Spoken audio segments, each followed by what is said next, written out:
Greetings and welcome to Maisha Kazini. Today we are honored to have Dr. Salah Abdi Sheikh, who is the author of Blood on the Runway, the Wagalla Massacre of 1984, a book on the Wagalla Massacre which was committed against a community that lives in Wajir.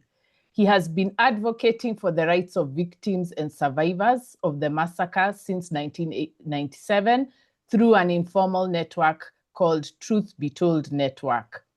In 2015, Dr. Sheikh was among the organizers of the Walk of Hope, a 1,000-kilometer journey across northeastern Kenya to promote peace, unity, literacy, and self-reliance.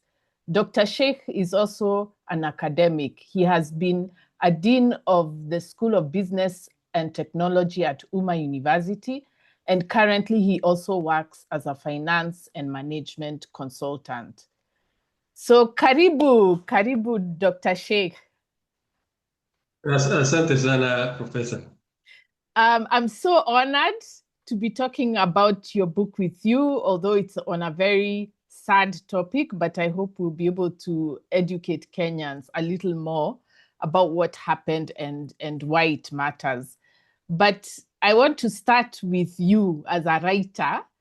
How is a business person in literature and a playwright? I mean, yeah, how did that happen? Did you know you always wanted to be a writer?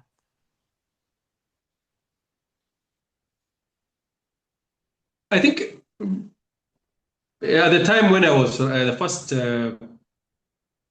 time I started writing was 1997, and it was before I actually joined the business school, just after high school.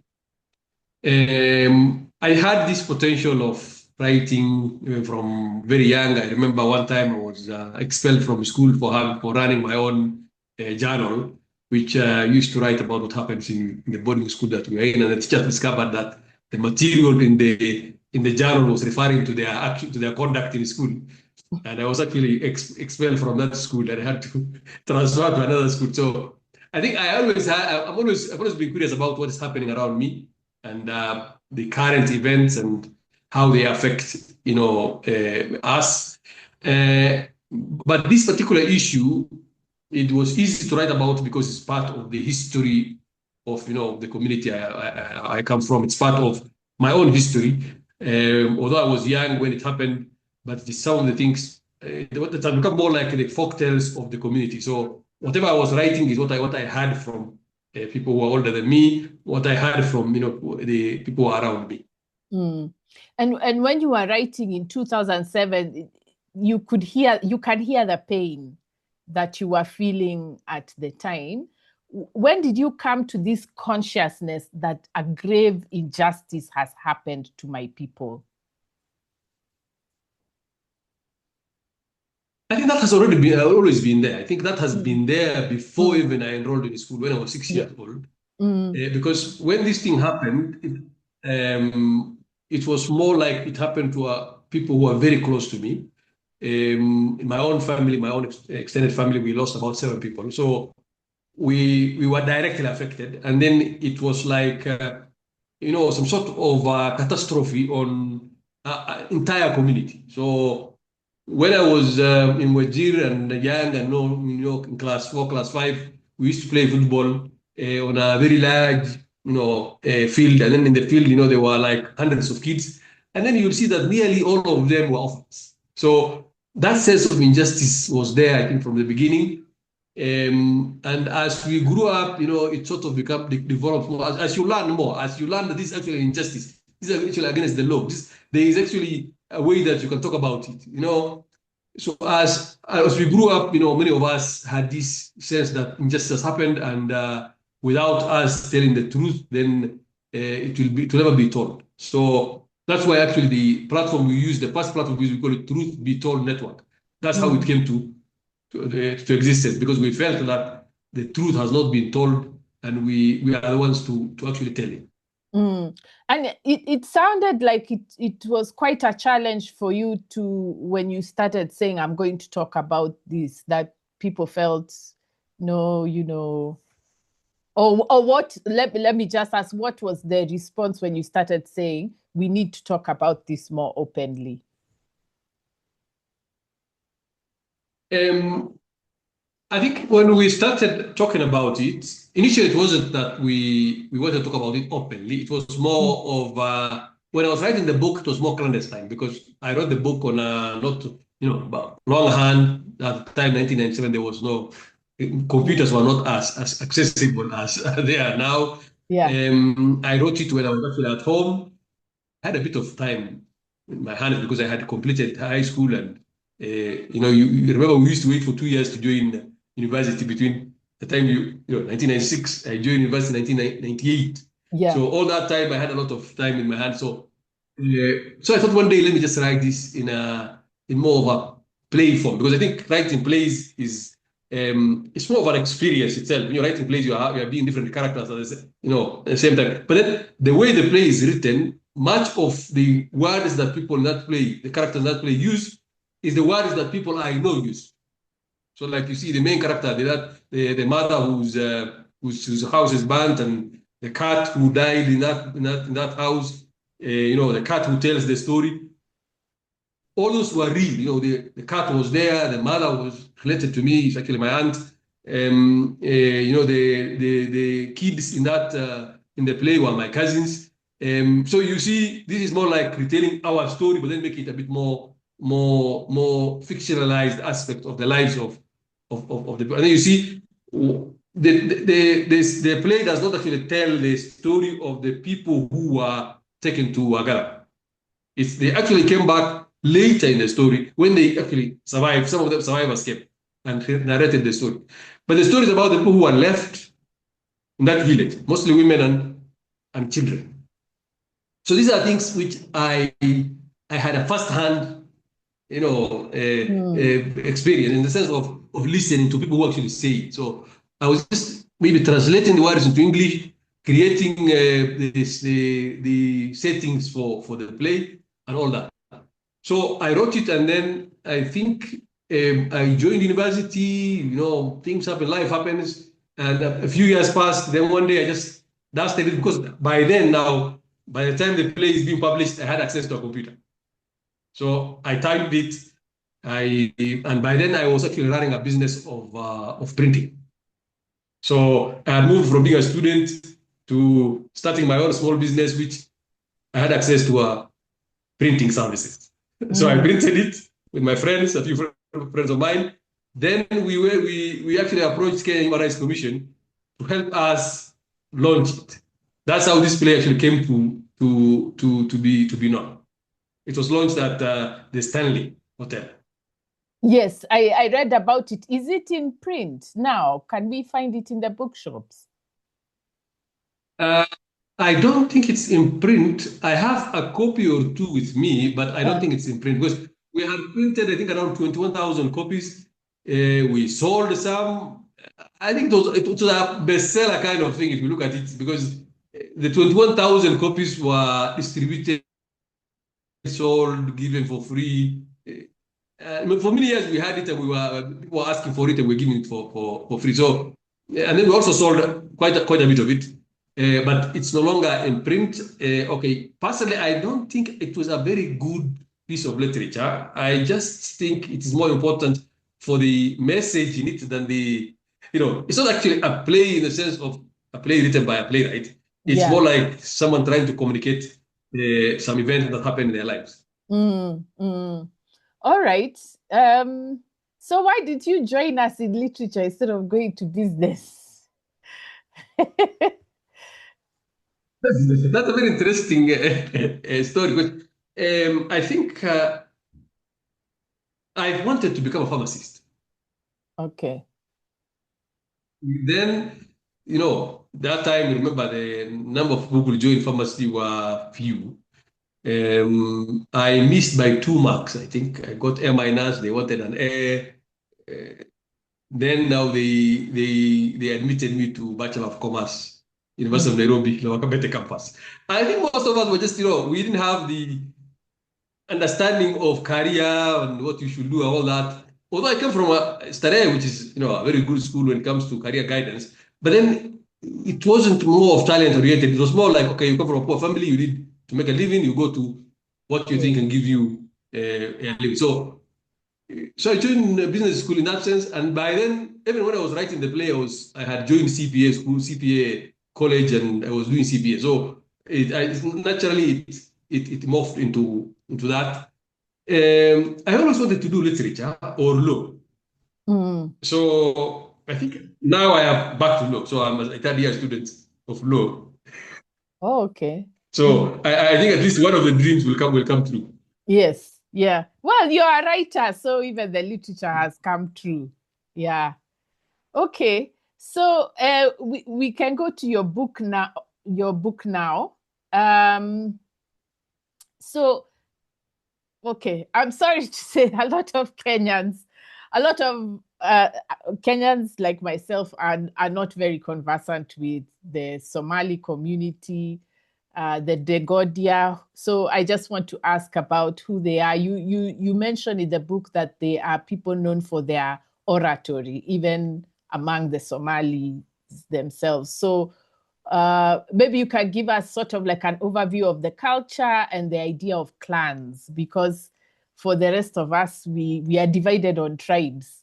But, for the Somalis, I got the sense that it's clans that are used in the divide and rule tactics. So could you just tell us more about the Degodia, their culture? There's a good story you tell about when a child is born, the umbilical cord is tied to an animal, and then all the offspring of that animal are handed over to the child. So just give us an overview of who the Degodia are and how they fit in the Somali, the larger Somali landscape. Yeah. I think Somali actually is one of the largest tribes in Africa. People don't know that. It's one of the largest tribes in Africa. And probably they occupy a very huge chunk of Horn of Africa.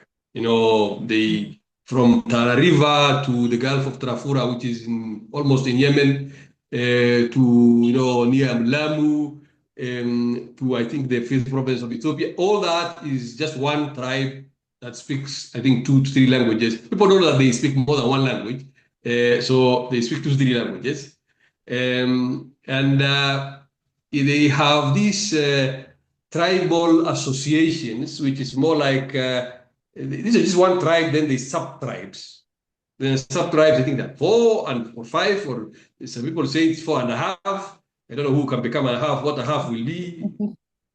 Some of us are against that because we probably don't belong to the 4, so we belong to the half, and we don't want to be the half.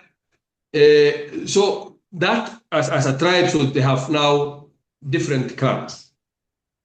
So the clan now is one of the, you have the tribe, then you have sub-tribe, then you have the clans.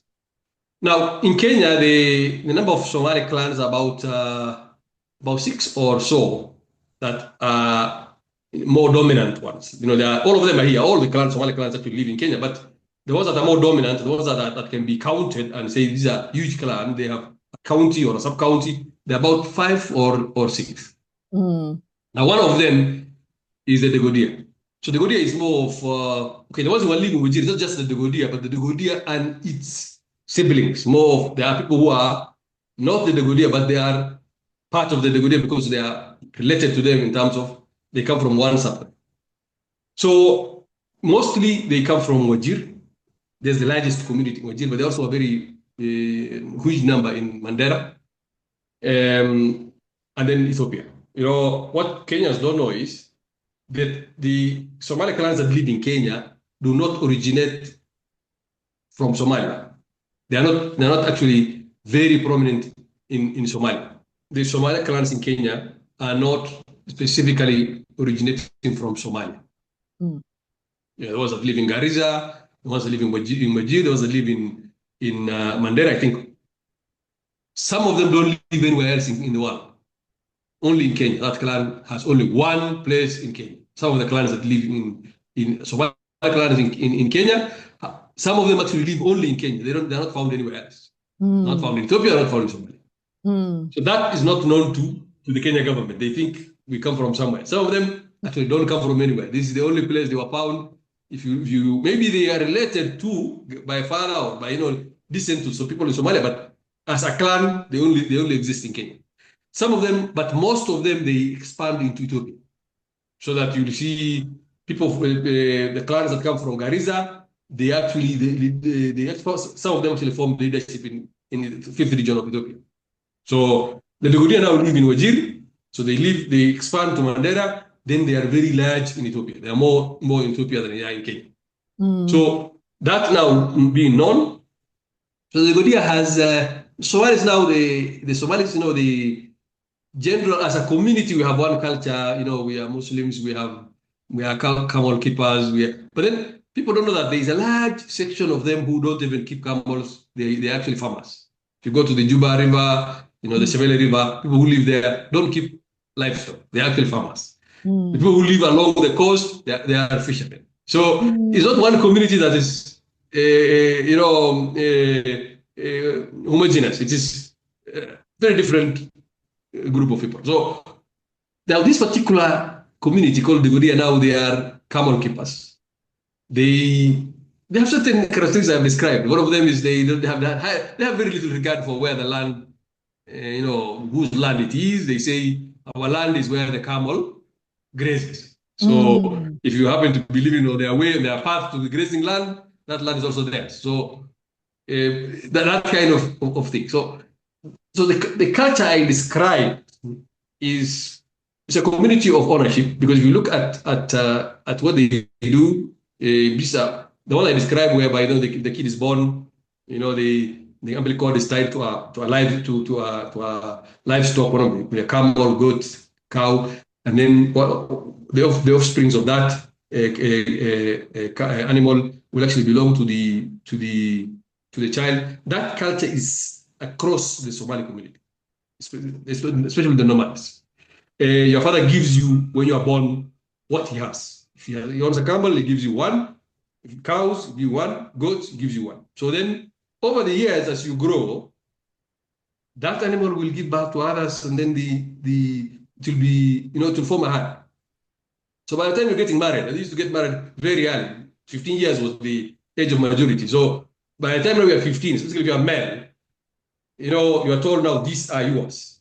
This herd of cows are yours, this herd of camels are yours, these are yours. So that's how they sustained their lives. That's how people could actually be born into a community.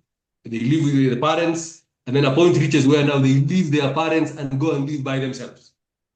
You marry, and then you go with your camels and your goats and go form your own, reserves. You go and live separate from your community. So that was what I was describing. I also described the language aspect. They are known for oratory skills. Because, actually, somebody who wrote the book and said it, the Godia says. Actually, Somalis, normally, when they want to say something that is very crude or something, they say the Godia says. So they have the tendencies to use words in ways that are very complex and very, very artistic. So they're known for that.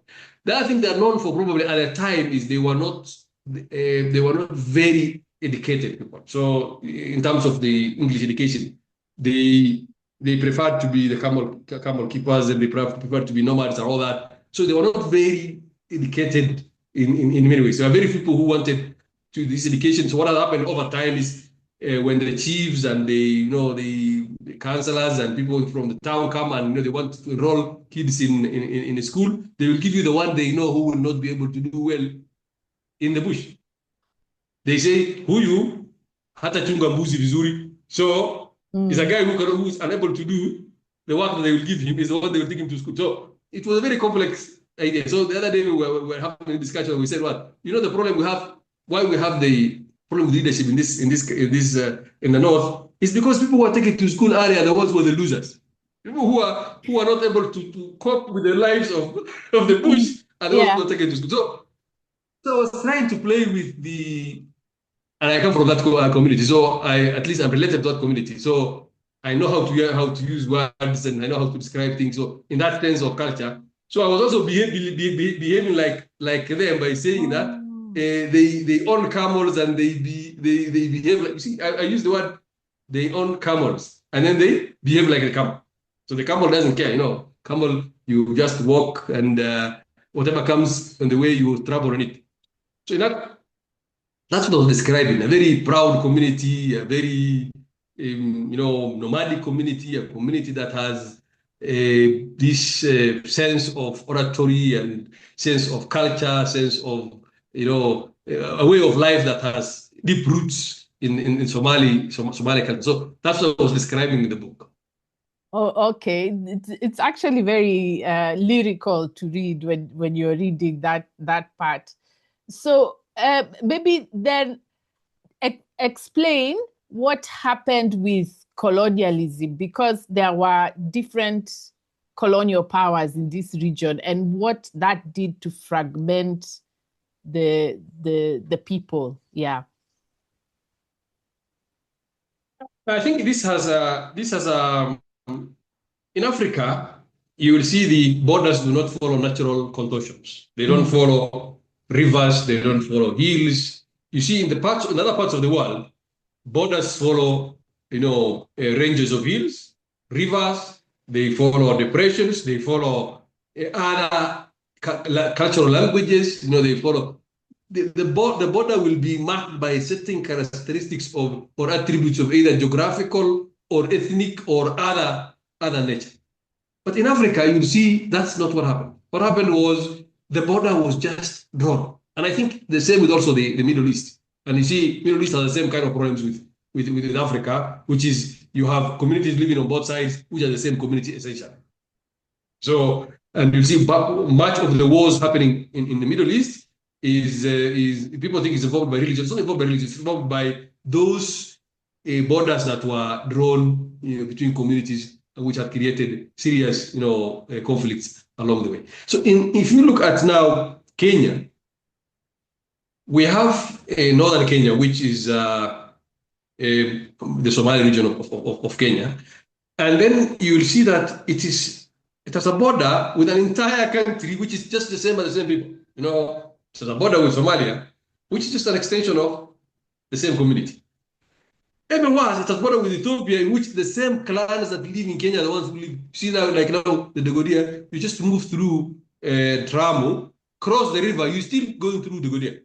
They're there. Go to the people like the Garrett, the same. You just cross from Mandera, they live in the next across the border. When you cross the river Dawa, they're still there. So communities that are the same have been divided by borders. Nobody knows why the British were behaving like that. But in terms of what happened, specifically to Somalia, at the time of getting independence, I think part of it was given to Ethiopia, part of it was declared independent as in Djibouti, part of it was of Kenya. So you see small parts everywhere. Now Somaliland wants to declare independence, because it was really ruled by the British. The other parts were ruled by the Italians until they gave it to the British. So in Kenya now, what happened before even Kenya? When Kenya was a protectorate, the protectorate actually the expanded into up to Kismayo, which is part of now Somalia. So Kenya was up to Kismayo. Then the British, I think, whatever, Kenya was actually Kismayo, and then Kenya was not up to Kisumu. I think Kisumu was part of Uganda protectorate. So it's a very haphazard way of revisions. So we don't want to go into the nitty-gritty of the history itself, which is a very complex thing. But I think it was more created for the convenience of the British rather than the convenience of the inhabitants of the region. So when in 1960s was approaching, and the Somalians discovered, we're going to be part of Kenya. They said, no, we can't be part of Kenya. We don't want to, because why? Because number one, British never established schools in northern Kenya. So entire northern Kenya was illiterate in terms of British education. Second, northern Kenya is predominantly Muslim. The British had planted Christianity in other parts of Kenya, but had failed to do the same in northern Kenya because already they had a religion, which is formal religion, which is they were not very receptive to the to the preaching of the British. So they said these people, their religion is not ours. The language is not. Now we can't speak Swahili. We don't speak English. So the fear was the fear of domination. That now we are very illiterate people, and these people are very, they have been, yani wamekuwa werevu, and we are still wajinga. And if you look at the history, you'll see the word jangili being used. And the word shifter also is a form of jangili. It actually means bandit. I think the word shifter came from Ethiopia. The word used by I think the Ethiopians to mean bandit. Bandit. So shifter is a bandit. So if you look at that, the language itself, a bandit is someone who is uncivilized, a ruffian. So shifter is exactly describing the fear that these people had that people will treat us like we're ruffians. So when the British said, okay, let's now create Kenya, they were acting God, so they're just creating countries. In the Lancaster conferences, somebody said no. Yes. So somebody said no, we're not going to join Kenya. And if you read the intricacies of that time, the British gives them hope. They tell them, we'll decide along the way, we will do a plebiscite, we'll do an opinion poll. Okay, do the opinion poll. The opinion poll was done. The result was not released. So what happened the other day? I went actually looking for that opinion poll that was done in the 1960s, 1963, I think, and retrieved actually the Gazette notice of that poll that was done. And it looks like 88% of the population said we're not joining Kenya. But instead of releasing the poll, they declared independence, on which this time was to be made the 8th province. So that disappointment led to a war. Yeah. And the war, you see, Kenyatta was like, no, we're not going to lose an inch of our land. When did it become our land? Because, we were all tribes, and this tribe was living here. When did it become yours? That nationhood was not there. We don't want to be members of this land you're talking about, this nation you're talking about. So you're telling us we don't choose to lose an inch of our land. When did it become our land? That question is still unanswered. Because we never agreed. We were just Kikuyu were put there, Luos were put there, Somalis were put there. So somebody decided that it becomes our land without our own participation as people. So that led to creation of a sovereignty which is fixed, in which the people of the North have to function. And that was the crux of the matter at the time, and that led to a war, and they call it shifter war. I'm writing a book on that particular part of history, and I'm not mentioning one time, I will not use the word shifter. Because when you're calling my grandfather's shifter, you're calling them ruffians, uncivilized, and bandits. They were not. They had a specific idea about what should happen as a nation. They weren't criminals. They were just trying to tell the world that we don't want to be part of this entity. We wanted to be part of a different entity. So in 1967, I think that they were not well armed. They were not well supported. Eventually, the war just fizzled out. People say, okay, there was no agreement. Because if there was an agreement, where is the agreement? We have never seen the agreement. I've been looking for it for 30 years now. I have not seen the agreement that's signed by Kenyatta and Zambian president, what was his name? And then the Prime Minister of Somalia, I think, Banda. They signed. The Prime Minister of Somalia at the time was Egal, I think. They signed something. But whatever they signed is not in the archive. It's not anywhere. So I think it was just a story that they created at the time, and there was never actually an agreement. Maybe they agreed verbally. Maybe there was a meeting to agree, and the agreement never happened. But in 1967, I think they declared peace, but the peace never came. See, the war continued that characterization of calling the nomads bandits continued to up to 1992. So securitization of the North is what led to now all the events that followed. The Somalis on the other side of the border, what was their position? Did they want to the Somalis on the Kenyan side to join them, or what ideas were circulating around? Was it to be a country on its own or to join the people on the other side?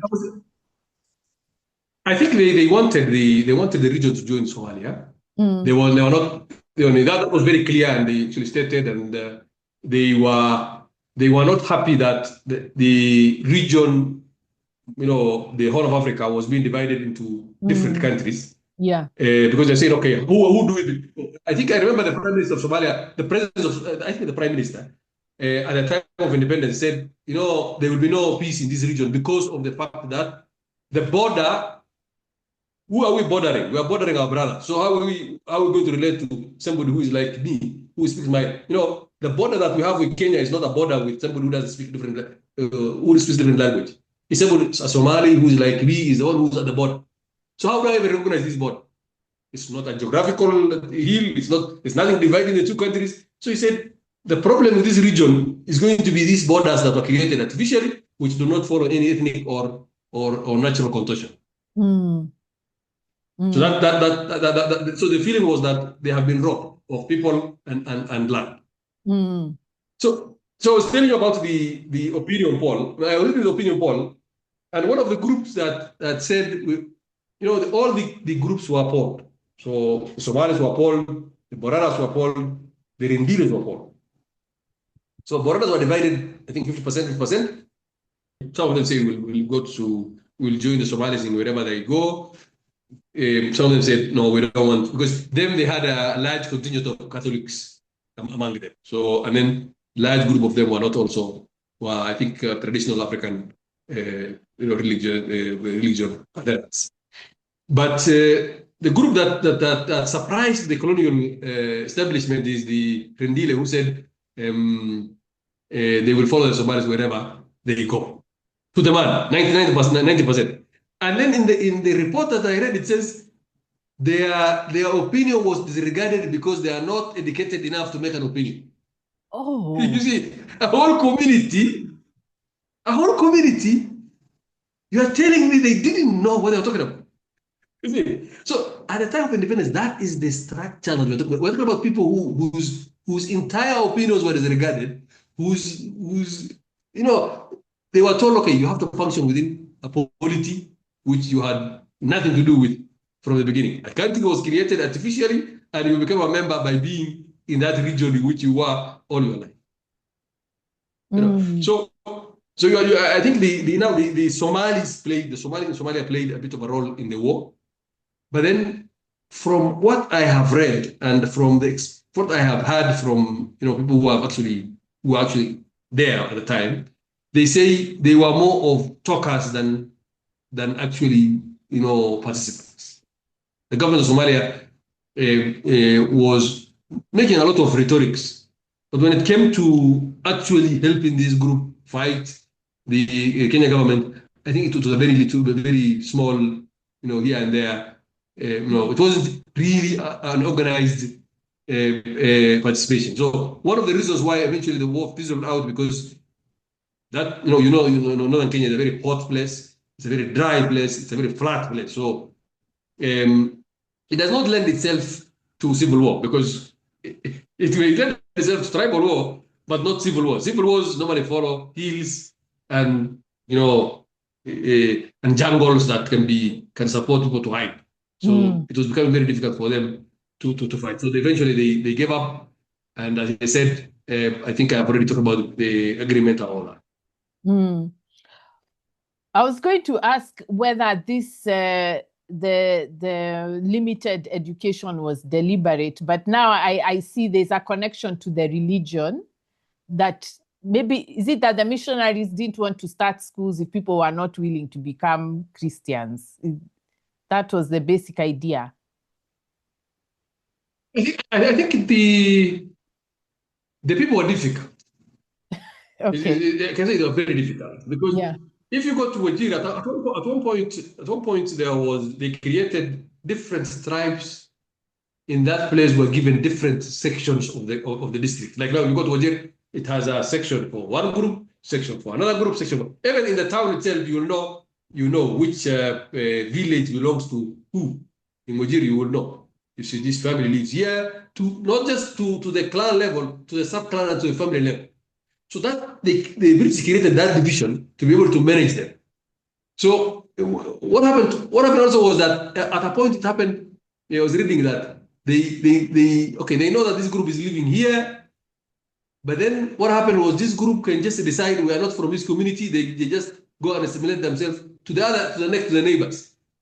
So they said it was so difficult to knowing who is who, what is happening, why are this. So they were more they were busy trying to control them than trying to educate them.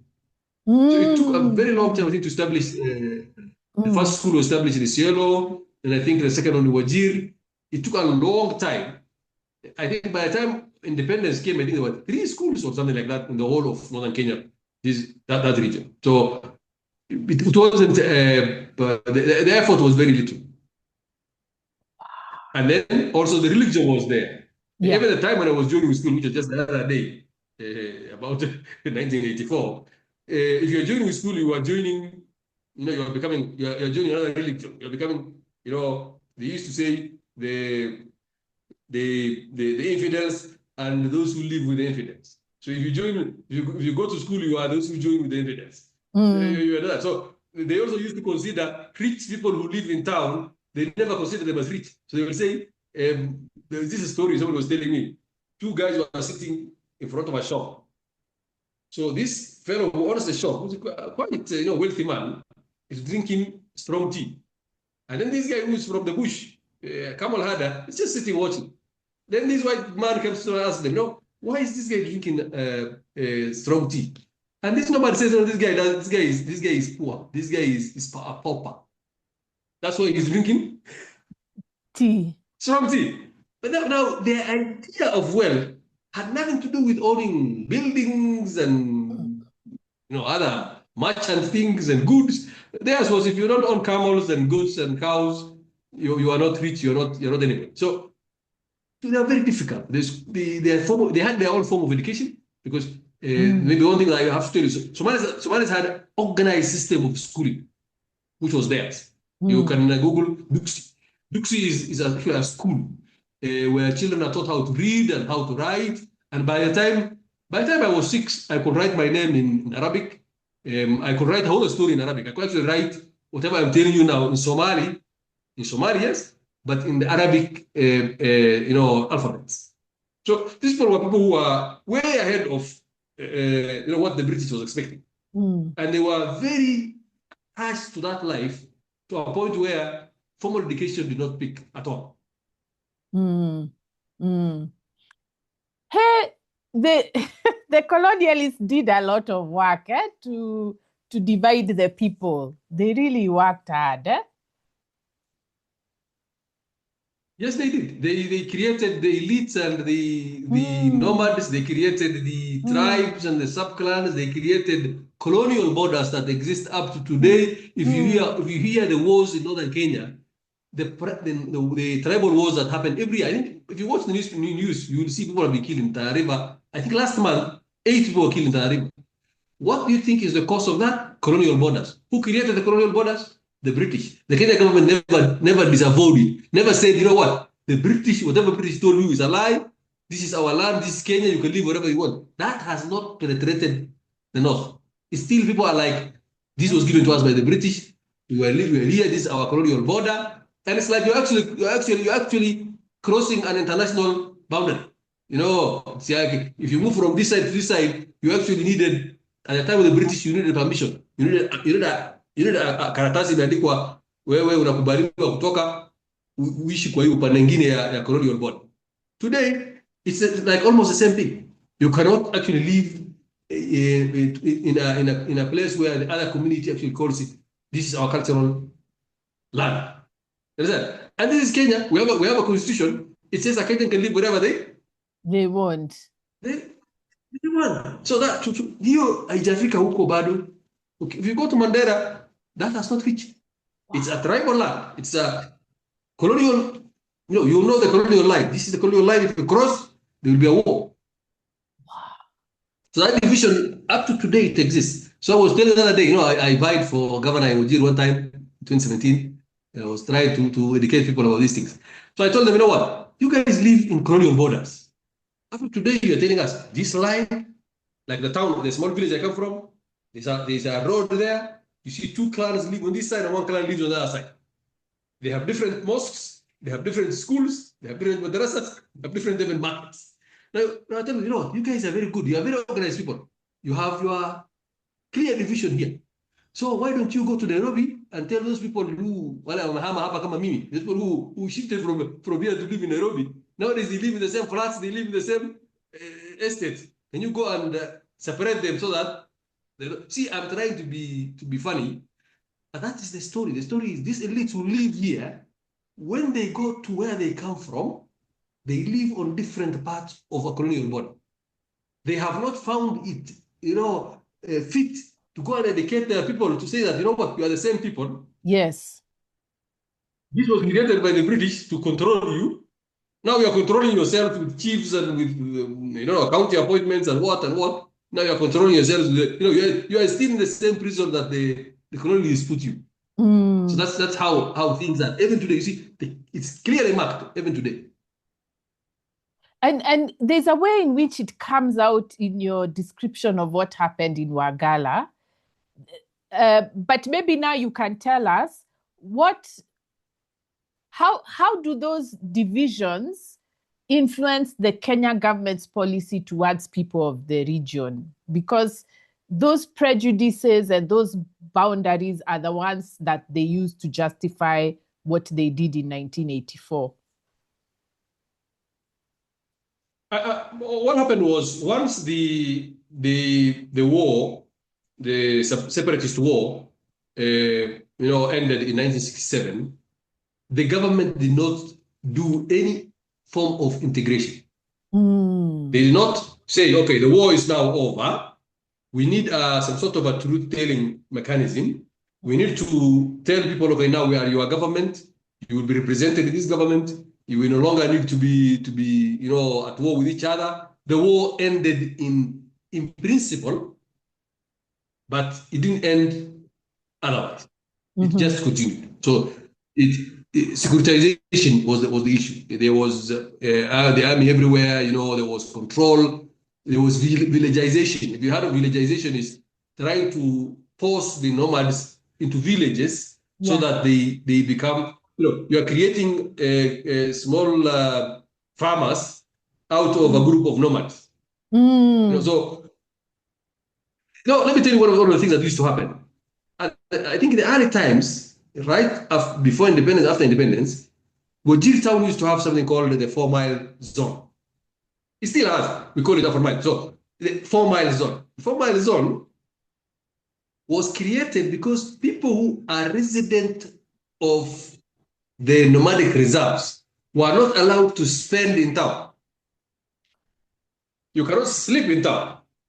So what you do, if ikifika 6, unatembea, unaenda mpaka 4 miles, you cross the 4-mile line, then you can just put because that place you can sleep anywhere, you just put your clothes there and sleep. So people used to see that in the morning when you're coming to town, you'll see a whole group of people sleeping in the field outside the 4-mile line. So that idea was not abolished. Eventually it abolished itself because of urbanization, but it continued to past independence. The view of the enemy as this nomads being the enemy continued up to 1960s, 67, in the 70s, 78. It continued up to 1984. So that enmity, that Somali bandit, that Somali poacher, that Somali, I think the article I wrote where I started with from a shifter to the terrorist. So I listed all the names that were given to people in the north up to today. Today they are the terrorists, and pirates. But then at one point they were just shifter, then they became bandits, then they became poachers, then they became... See, the narrative was changing all through. So these tribal wars, which come from colonial borders, by the way, they were not very prominent between 1963 and 1992. 1963 to 1992, yes, they were happening, but they were not prominent. They were not like, big flare-ups and people being killed. No. For reasons, like there were no advanced weapons. There was no, like, G3 was not available to people. AK-47 was available to people. So what you could fight with was sharpened sticks and spears and machetes and knives, which can kill, very, very few numbers in a whole season. So, but 1984, there was this idea that by then, I think Siad Barre was on his last days of being a president. I think by 92 was out. So he was going towards failure, because 1970, I think 1978, they did the war, the Ethiopian war, which they lost, and then that's actually where Somalia unraveled.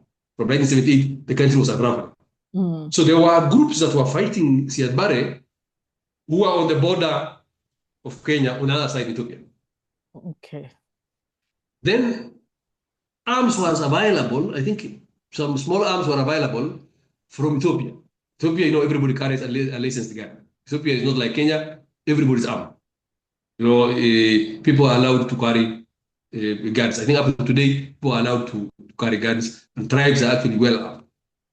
So there was bits of and pieces of these things happening. And then there were, I think, there was this killings, revenge killings between two of the clans. I think I've named there. There was revenge killings. Now, the Kenya government used that opportunity, that particular division between these two clans, on which they were killing, they were doing tete, you kill, I kill, revenge, and that's what was happening. And it wasn't a very big flare-up. There was no displacement. There was no, it was a small, it's called what? It's called the small level kind of war happening between these two. So this is what they used to justify what happened in Wagalla. But when you look at it, it's the same thing they used to justify Garissa, because Wagalla was the last of major massacres. But the massacre started from Akamari. Akamari, there was, I think, an Ethiopian incursion into Kenya, and somebody was killed. I think an army guy was killed, or some security person was killed.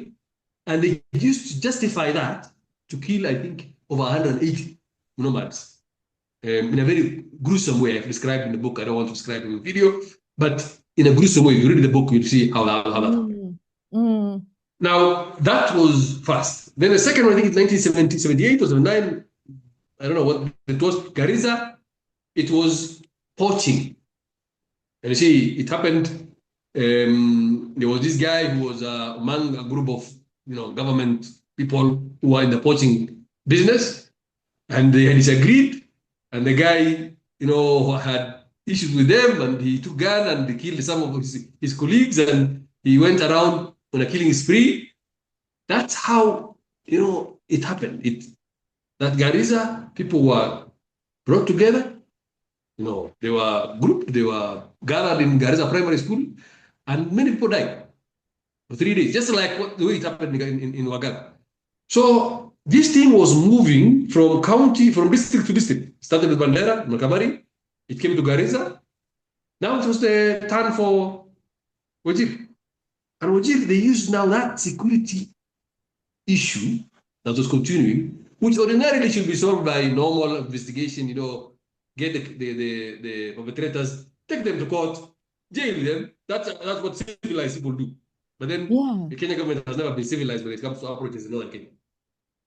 So that's the same thing I was thinking. I was like, you just do an investigation. What is this? Telling people to go to an airstrip and then, anyway, maybe you could also then explain what is the logic of what is it called? Community punishment. What's the term? There's a term for it. Collective punishment. Collective punishment. Yes. Punish. What's that? What's the logic of that? I think it's an inherited matter. It's an inherited approach to security, and we inherited it from the British. And it's the same thing they did to Mamao. You know, when Mamao was fighting the British, what did they do to the Kuyus? They took them into a concentration camp. You know, they took the entire community into a concentration camp. They created only one gate to go in and out. See, if you look at the colonial approaches, anywhere, go to Algeria, go to wherever, go to even Palestine now, colonialists create concentration camp. It is their approach. And it has two things. One, it dehumanizes the people you are creating like animals. You're adding them into a concentration camp. And it's the most painful punishment that you can get. You're a free person, you're put in a concentration camp, and you're told you can only go through this door. So they were creating concentration camp. That's the collective punishment. You take a whole group, and you see, collective punishment did not end. Even I think even at the time of Kibaki, collective punishments happened in northern Kenya. So it didn't end even after the new constitution. You know? So what they were doing is now punish these guys collectively. But then the question is, was the actual reason that tribal, low-level tribal war that was continuing between two communities in Wajir, is that the reason that they went and killed 10,000 people? Nobody knows. But what we came to know now, what we came to know, you read, you will see something building up. The mention of Iriria. Iriria was that group that was fighting Ziad Barre, which was across the border. The mention of a livestock agency that was there in Nairobi, that was finding Iriria. Who are the closest people to Iriria? The Godia.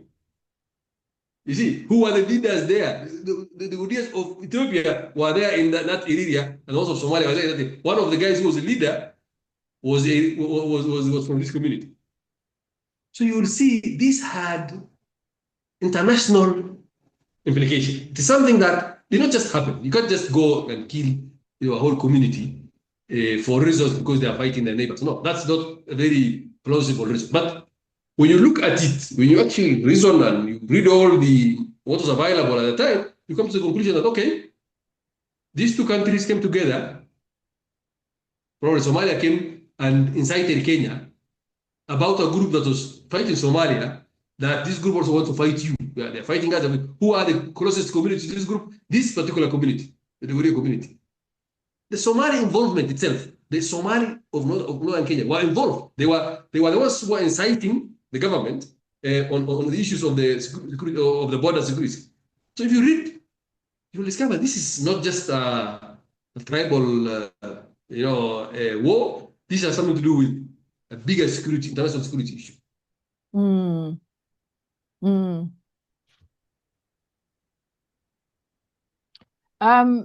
So maybe we can now go to the catastrophe itself. Maybe just give a brief sequence of events of where it started and how it unfolded. Okay, how it unfolded. Okay, if you look at the book, I think the book starts from the description of this issue starts from a meeting that happened in the DC's office.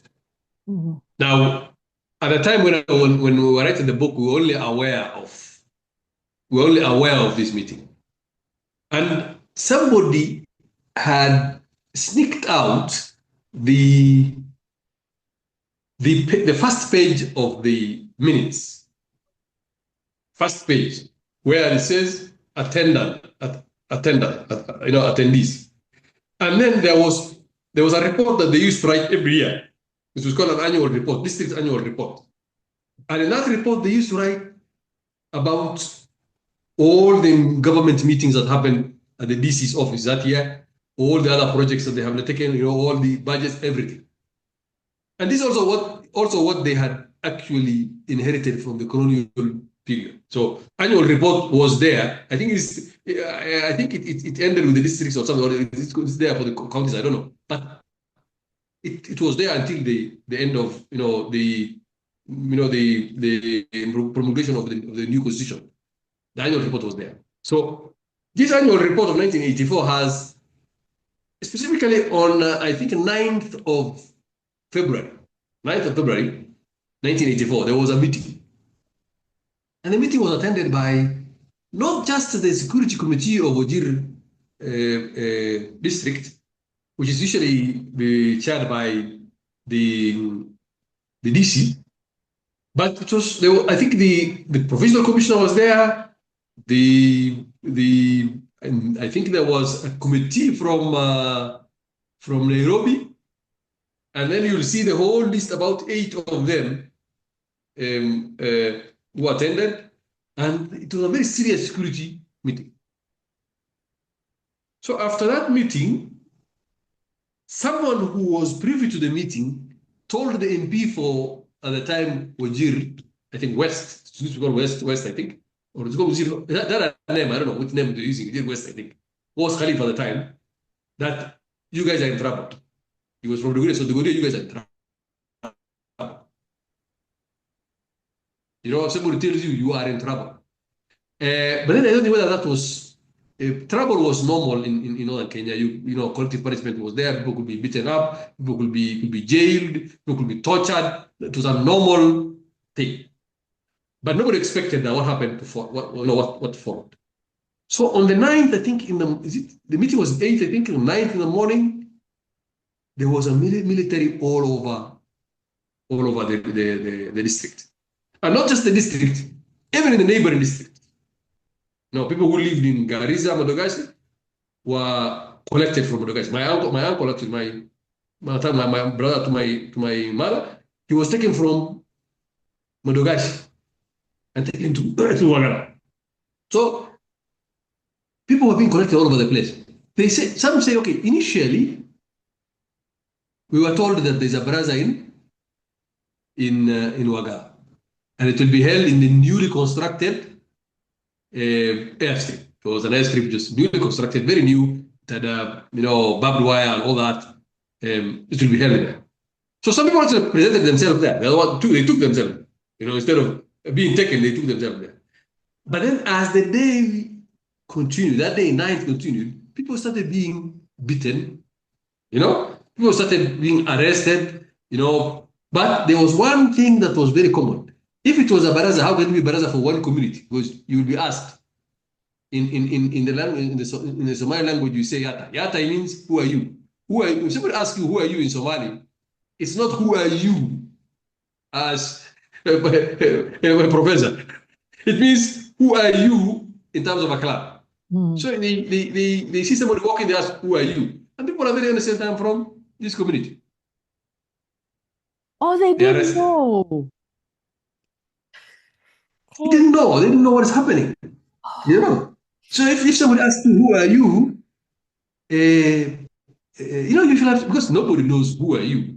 You could say anything. You could say, I come from Garissa, I'm from Mandera, passing through, and all that. So I think they continued collecting people for the first day and the second day and the third day. But the people who were taken to Wagalla were being tortured. They were not being fed. They were stripped of their clothes, and they were predominantly men and boys above 12 years. So you can imagine now that kind of situation. So from 9th up to, I think, 13th, people were there. They were not being fed. They were being tortured, and And if February should be the hottest month in the north. If you go now to Wajir, temperatures reach about 50 degrees outside. So you can imagine how bad that was. I think what happened was, along the way, people discovered, okay, things are very bad. So they approached some of the security,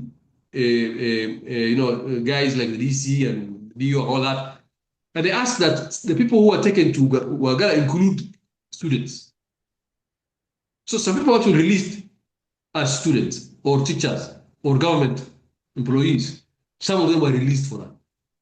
Meaning what? You know, some of them. What's the logic of that? The logic we don't know, but people when they are so and so is a student, so why should he be in this? He's not even a mature person. This person works for the government. This person, all that. So people were like negotiating with them. I think even in some cases, I think corruption was there. I think corruption was there. So I think some people might have to be released because some people I know who are not students were released as students. They were actually mature men who were released as students. So there was a bit of also corruption going on. So the people came to know that things were bad. So they were just trying to save their family members the way they can. Now, obviously, you know, if you take yourself there, you will also be arrested. So you have to play another game. You go there maybe as somebody who is a government worker or that. So it continued. Some people were killed the first day. Some people were killed the second day. People say some people actually outright opposed to what was happening. They refused to strip down their clothes. There's a lot of things that happened those days. On the 14th, I think people came to know now that they're going to die if they stay there any day longer. So by then, they have seen enough of death, enough of torture, enough of hunger, enough of thirst. So they decided to run. They ran for it. So when they ran for it, you can imagine like hundreds and hundreds of people or thousands of people, you're running towards the fence. So the fence gave way, and people died at the fence, by the way. The fence still killed people. The people were being shot. So many people were shot on the legs, others were shot dead. So by the time these fellows wake up to what they have done, there were thousands of dead people, thousands of injured people. The whole place was a mess. So now they knew they're in trouble. Now they had to cover up.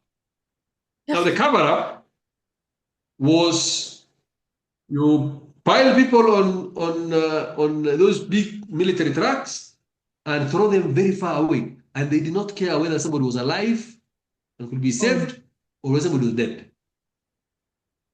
So I think along the way, in those 4 days, a group of people, including, I think, Alina Toneri and former Minister Elmi, and I think Dr. Dabar, and another Mzeko Noor, a group decided we will try to save as many people as we can.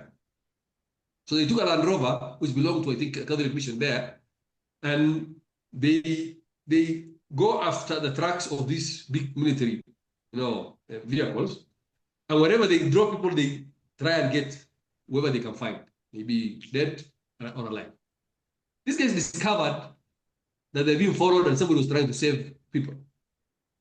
So they went back and I think burned the bodies. Some of them took them very far away, where they cannot be reached and all that. So when this happened, I think by then, I think the MP, Ahmed Khalif, and the other MP who's called Absenal, they decided now to tell the story to the world what is happening. That's how the story got into BBC and all that. I think I saw only 1 or 2 reports by international organizations. Kenya government was not very much interested. The story was taken to the parliament, and parliament was told that this is what happened. And the debate, if you look at the debate, it's a very arrogant debate. You'll see that people are not caring about what's happening, including Kibaki saying, let's improve it, what's happening, all that. I think by then the Minister for Security was this guy from Asylum. What is his name? I think he's a book. But if you look at on a few days later, a few days after February, there is a headline of The Nation in which apparently the guy from security, the Minister for Security, describes what happened. See, he does not actually, the story that he told is true. He only downplayed the dead, the numbers of the dead. But if you read the story exactly as it happened. Exactly. So you'll see that he says it was a security operation, people are taking this, then this happened, and then the description that you read, a nation never ever made it anything. They just put the entire story because at the time if they did anything with it, they would also be in trouble. So they took the entire statement given by the minister. I think I can't remember the minister's name. I think I'm getting too old. But he read a statement which I think was the most accurate description of what happened. But he said 57 people died. Now, the 57 people, I tell you, are 57 people that can be proved very easily. Why? They worked for the government. All of them. They were either cooks at the schools, they were verbal teachers, some of them were drivers. One of them was the former senator of the region. So you look at the people whom you say 57 people who died are 57 that worked for them, the government. The government killed its own civil servants. So in the story was like, you guys, you can't speak about it. If you speak about it, you go to jail for 6 months. There's something that's not making sense. It's like they were surprised they had killed people or what? I mean, it's not making sense. You kill people and in such grotesque and sadistic ways. And then a few days later, you're like, oh, what have we done? What is that? There's like a dissonance somewhere. Now, I don't think whether the initial operation included genocide. I don't, maybe it included, but maybe the people who made the decision for genocide were not at the front line of there. The people who were there were junior, commanders of the military, people from police, the people from the GSU, the intelligence people. These are low cadre, officers, and now they have genocide on their hands. So the panic was not at the top. The panic was at the front line, where now you see what you have done. But what kind of people are those who don't know? What kind of people are those who don't know what they are doing? I mean, that's so. What kind of no? I think you have to look at this. I told Kenyans, look at what happened after 1984. Look at how sadistic the Kenyan security establishment became after 1984. Look at what happened in near as 2008, 2008. What was happening? Why is it that we have a security system that has absolutely no feeling? Shoot people in the towns, shoot people in the head. What was happening in Parliament the other day? What do you think? Where did that come from? So I tell them why the Kenyan security system is very unfeeling, very sadistic, very uncivilized, is because they were trained in the north. The people who became the top people, all of them passed through the north. All of them were soldiers that participated in gruesome killings in the north. So it's just that their training included blood. Is that now you guys are wondering, why are we having all this? You're having this because you sent people into a place where killing was so easy. They learned how to kill without any regard for anything. Now they become commanders and they become the top guys and they become commissioners and they become, the people who control the system. They tell him go and kill. And that's what the soldier will do. The soldier takes orders. So when you see them shooting kids in the head, what do you think where is that being coming from? Yeah. It's coming from what you're saying. Yeah. How do you panic after you have done this? You see? So I tell them, what has happened to Kenya is nobody sieved who becomes the leader of the security system. Nobody. Nobody came and said, okay, the people we send to the north are going to be people who have experiences that are not fit for national security. Nobody said that. So they came, They became leaders. They became, important people who can give orders. And the orders they're giving is every time there is an election, issue, every time you go for protests, every time kids throw stones, kill them. And that's why you see 60 people dying in a protest. How is that explainable? How is that, something that can be explained and understood? It's very hard to understand that. It's just that people who became leaders of the security system had experience from the north. The life there was gruesome. They could kill, they could do whatever they want. They could, in the 1960s, they used to shoot camels and their owners on the road. 1960s. In the 1970s, that's when Malkamari happened. You read what happened in Malkamari. It's not something that human beings can do. You understand? You go to Wagalla, you see what they did was now. It amounted to genocide. Then now look after, come to Kenya, the history, 1992. The early wars of tribal wars in Rift Valley, and that time, remember when Moi was there in 92, 97, and people were being killed, in a very gruesome ways by security system. It's just osmosis, What was happening in the north was just coming slowly and slowly and slowly. Now, after 40 years, it is the same thing. People are being killed on the streets of Nairobi. The brains of kids are being collected from the streets. That is our inheritance. That's our heritage. That's what we have inherited from the past. Because you can even take that even further to the Mau Mau, because I read Benson Carrier's account of what happened at Wagalla. And there's a point where he said, yeah, I learned this from the concentration camps, the Mau Mau concentration camps. That's what we did then. And he even said that is how we saved Kenya. We saved Kenya by putting or doing this collective punishment to the Kikuyu. So it's a legacy. Oh God, it's a legacy we've not interrogated. You look at I think if there are videos of him taking making that statement, probably you'll see he's sitting and he's holding a bundle of papers. Those bundle of papers is he says this is the regulations that I used to govern Northern Kenya. So he had the regulations that he used to govern.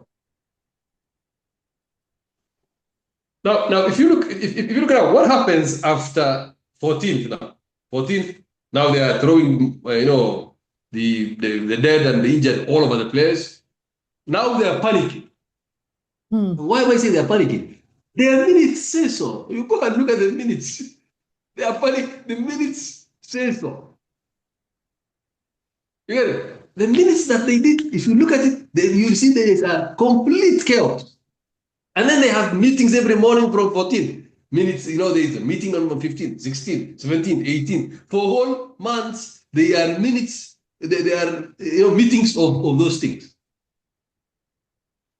And some of them, they are trying to control what they write. But when you read between lines, you hear somebody like, "Do not say this. Do not report this." That kind of thing. What? You get it?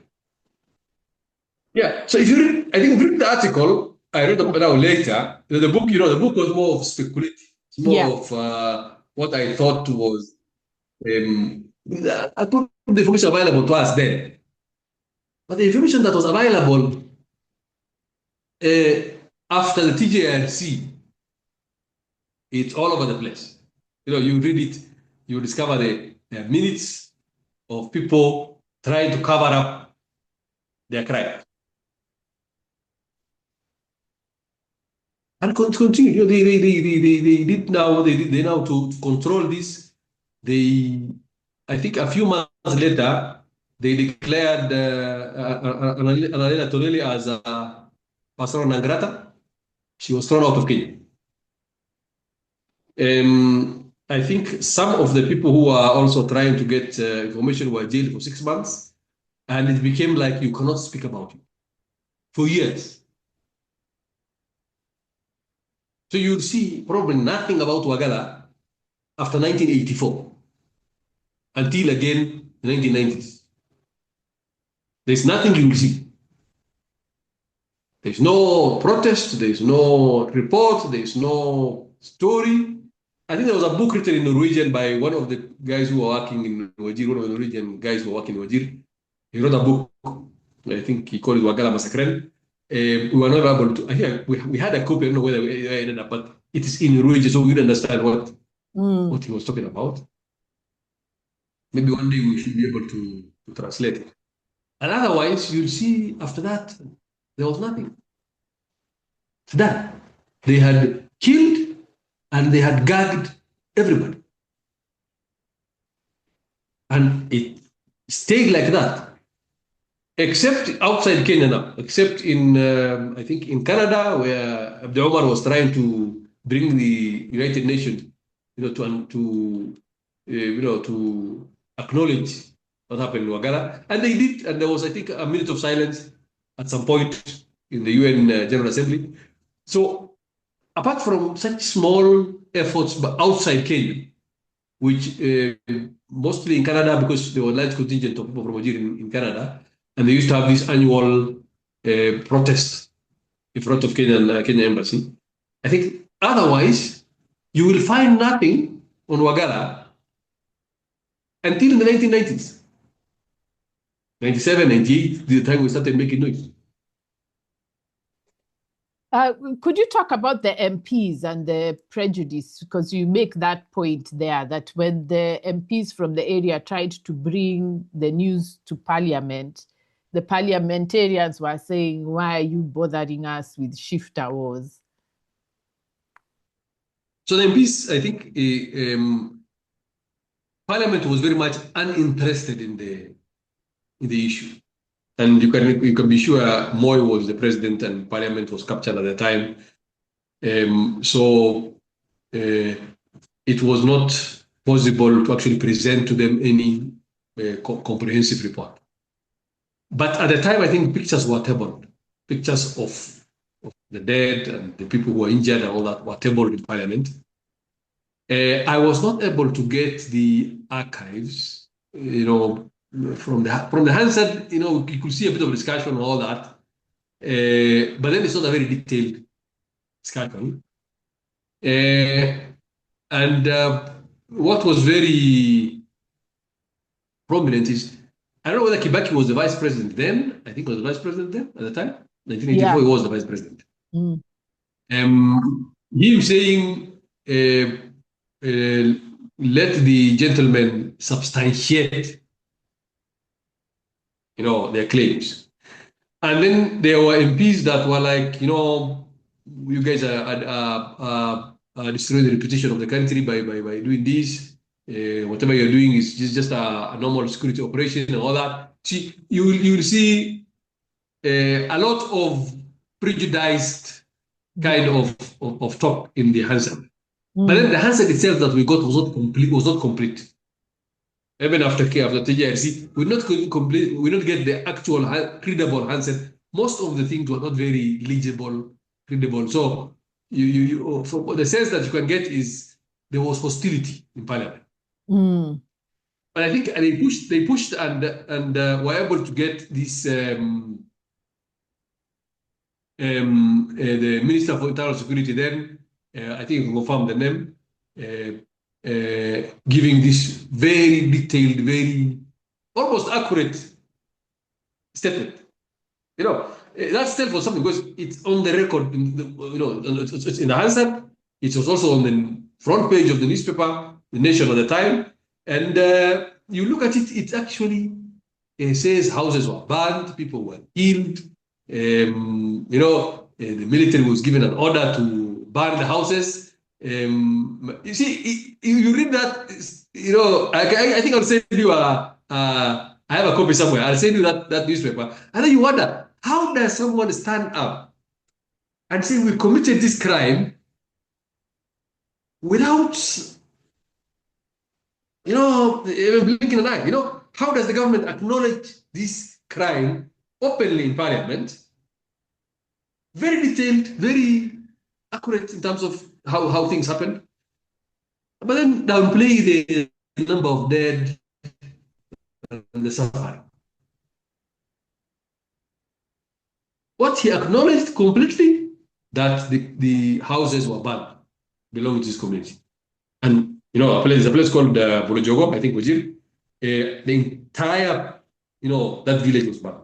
And these are the place, with like 50,000 or so houses or so, these Somali huts, these made of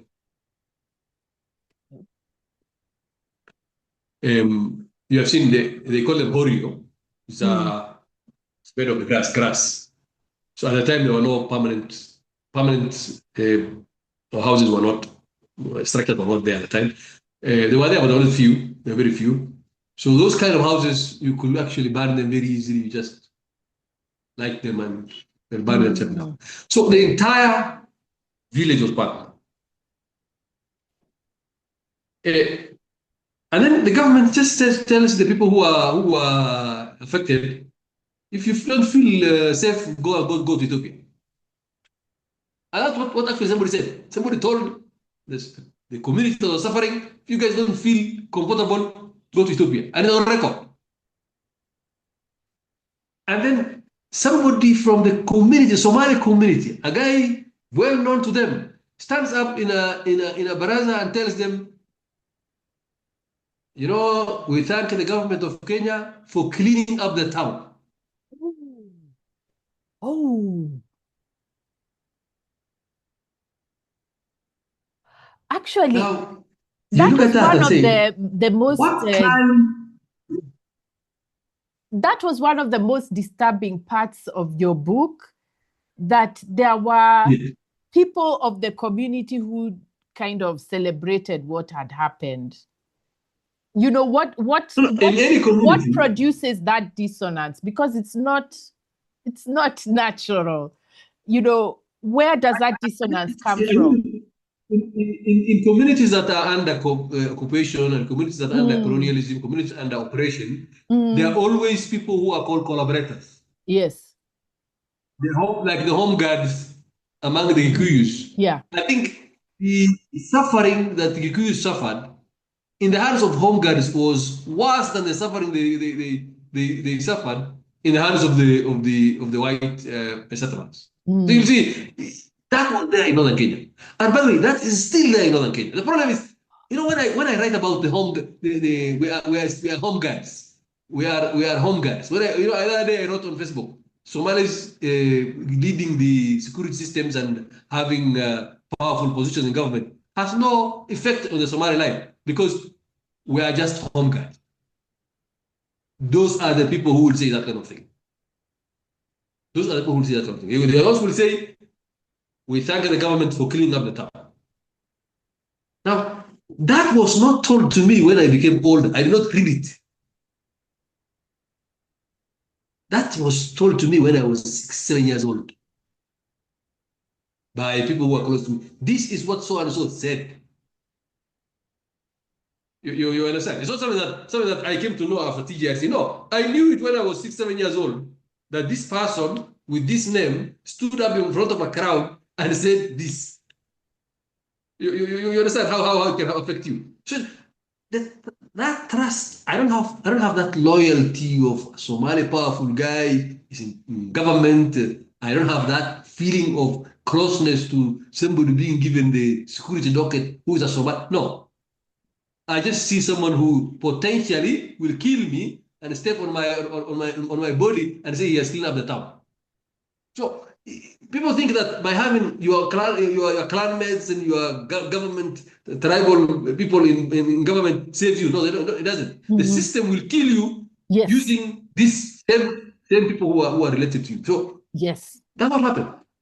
That's happened. So I think when you read the book was written with a lot of emotions. Yes, it was. You can feel it. Okay. Now, it was written with a lot of emotions because it was, for me, it was more of I had to do it. I didn't have a lot of And by the way, the book, I have the notes that I wrote for the book. You know, I had to write it by hand, so I wrote by hand. So I still have the notes. That's like 50% of what was in those notes. Because I gave to an editor, and he said, no, no, no. You have to remove all this. You know, you are going to put yourself in trouble. All this have to go. You get it? So even what is in those notes is juicier than, more outrageous than what is in the book. You know, what people say, what people think, what people write, what people actions that they take. I know someone whose father was named or something like that. I think one of the relatives was named in the book. Comes to me and tells me, you know what, unaonea my relative. I tell him, are you responsible for your relative? You know, that's true. That's why I'm saying, I tell these young people, we have lived a life in which we can now know that it is not the individual members of a community participating in the system that will make the system be kind to them. Yes. So it is a system. If we create a system that is kind, then that system can work for us as Kenyans. If we have the same system that could do Wagalla and and all the other atrocities that happen, and that's the system we have, it will do again and again and again, and there's very little we can do about it. It doesn't matter who is the president, it doesn't matter who is the minister, it's all that. That is so true. That is completely true. So in the book, you talk about the aftermath, but of course you were writing in 2007 before the new constitution and TJRC. So in what ways has history, moderated, or has it affected the aftermath? Like the bitterness, the hatred, the trauma, in what ways has that been changed with the new dispensation, or what remains the same? I think that the people who were there in 1984 as victims, 1984 is now like 46, 41, is it? What will be that? 2 years about there. So many of them, I think, if you are not alive, the people who are actually the victims are not. Many of them are not alive. They died. Many of them died of wounds that probably they got from there over time. Anybody who was born in 1984 is no longer an orphan. Is a middle-aged person with families and all that. So this matter, when I talk to crowds, I tell them this is a matter of history.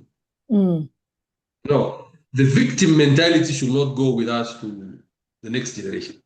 We cannot be victims forever. We were victims of that atrocity. We know who was behind it. We know all that, but then we should not move with that pain and give it as inheritance to our kids. We should be able to live life beyond what happened in Wagalla. So many things happened thereafter. Obviously, change came. After Wagalla, the next very significant issue that happened was 1989, the Somali verification and registration. You'll see the patterns do not change a lot.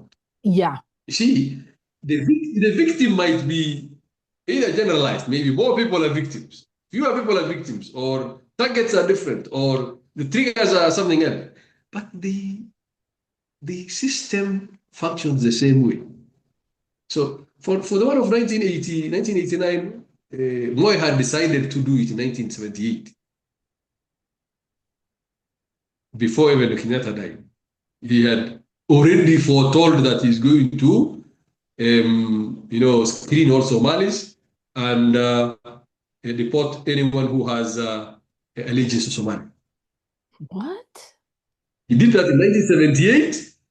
And if you read his words in 1978, they appeared exactly as they are in 1989 Gazette notice to announce the verification on the Somalia.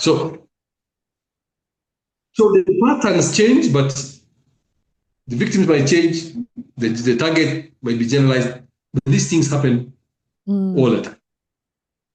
So we had our understanding of it in the early 90s when university is the time we started now the agitation. So the agitation was to cure, as you said, that feeling. Because you can't just be someone who is a victim and who does nothing. So you have to do something. Yeah. So it was continuing. The feeling of injustice was there. The feeling of being a victim was there. But then we had to do something. And what we did at the time was writing and agitating and talking and trying to educate people and all that, putting this thing in history. But now, as you see, the changes that have happened, new constitution, and then the TJRC, and then you will see that I was very much opposed to TJRC because TJRC hasn't cured a lot of things in the world. Wherever it happened, South Africa, the memories of what happened has not faded. The victims have not felt safe. And then what has happened is the children of the victims inherited those violations, and it's in their memory to a point where crime is now a problem in South Africa because the people who are criminals now, their fathers were or their mothers were in the struggle, and maybe they suffered in the struggle. They were victims of apartheid. So these things do not change a lot. The TJRC can tell us what happened. Maybe one of the things that they did was it opened up the boxes. Those files that were all over the place that nobody has ever looked at, that I was alluding to in 2007 when I was writing the book. I was alluding to the existence of certain documents. This exists. There was a meeting that happened in this place. There's another meeting that happened here. But then now what did TJRC do? It opened for us the box. Now we can actually retrieve the documents. And when you retrieve the documents, we were vindicated. Yeah. What we are saying now is true. Nobody has sued me for anything I said in that book. You understand? Nobody has sued me. Nobody has ever said that I lied.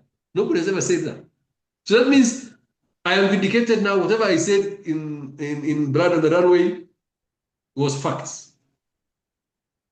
Now, changes that we think that has a bit, which we can say, we should all be negative. If we say nothing happened, people are still victims, that will be a bit of a, harsh. Nothing has happened in the sense that nobody was ever prosecuted for the actions of what happened in Wagalla. Okay? Nothing happened in the sense that nobody has ever given any preparations to the victims and their children, and their offsprings up to this and their families up to this point. So in those two instances, nothing has happened. But one of the things that have changed is we are able to talk about without victimization. I'm now talking to you, narrating to you what happened without feeling that somebody's going to come for me and gagging me. Nobody's gagging me now. I can talk about it. So it has become a historical issue, an issue that I think now Kenyans know. They may not know the detail that some of us know, but they know. And that is now the part of the memorialization, where we say now it's now in memory. It's there. It cannot be denied. And that's a very big, issue. The people who were victims themselves, somehow, they have gone on with life. You'll see that it's not an issue that now we can say keeping a lot of people down. It's a very bad history, but we have to move on. And I think moving on has actually happened. Is it in the history books? Not yet. We are creating history as we speak. Yes. We have to now actually put this thing in history as we speak. So we expect that people like Prof now will actually start writing about it in history, maybe all that. For the book itself, the Blood on the Runway, it has become often quoted book. I never thought it would actually amount to anything. My personal view was, let me just express myself. I was just expressing myself. But I think in the period between 2007 and now, any book that's on Kenya, on that part of history, mostly African studies. You look at both of African studies books that are written, they quote Bernard Runway. And it's now, has become, I think, most of the books written by British writers in terms of African history, African studies, journal articles, all that. They actually quote this small book and what we say about it.